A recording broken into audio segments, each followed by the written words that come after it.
Hello best friend, Assalamualaikum warahmatullahi wabarakatuh.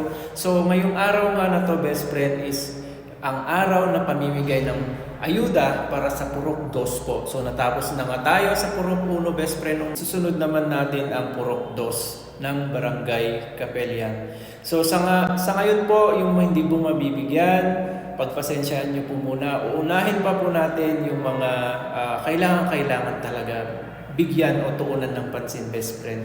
Kaya ito best friend ang mga taga Purok 2. So eto na naman tayo best friend, aarangkada na naman ang Team Best Friend Khaled para magbigay ng ayuda sa inyong mga tahanan.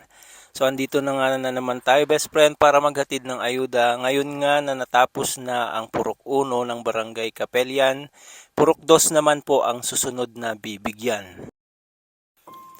So inumpisahan nga natin dito best friend sa Purok 2, dito po sa pinakadulo ng Purok 2, ayan, nagbigay tayo ng konting ayuda para sa kanila. Sa bawat bigay nga natin best friend, nakakatuwa lang tignan kasi hindi nila ine-expect ang mga ganitong mga paayuda. Nakakatuwa kasi sa mga ngiti nila na bawat pag-abot mo ng ayuda best friend ay nakakagalak tignan best friend sa totoo. Parang dun mo marirealize best friend ang kahulugan talaga ng buhay. Nakakatuwa lang kasi sa ganitong paraan nakakatulong tayo sa bawat pamilya dito sa ating barangay. Kaya shoutout po sa lahat po na mabubuting sponsor natin at sa mga star sender. Kahit maliit man ito best friend, ang binibigay ng bawat isa, pero kapag ito'y pinagsama-sama best friend, madaming pamilya ang mabibigyan.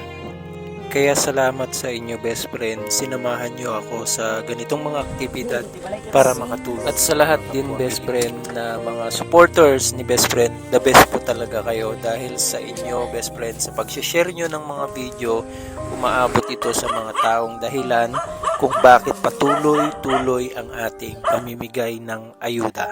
Sana nga best friend, di kayo magsawa sa pagsuporta sa akin sa mga ganitong aktibidad tulad ng pamimigay ng ayuda sa barangay. Ganun pa man best friend, hanggat kaya natin tumulong, tuloy-tuloy lang natin ito.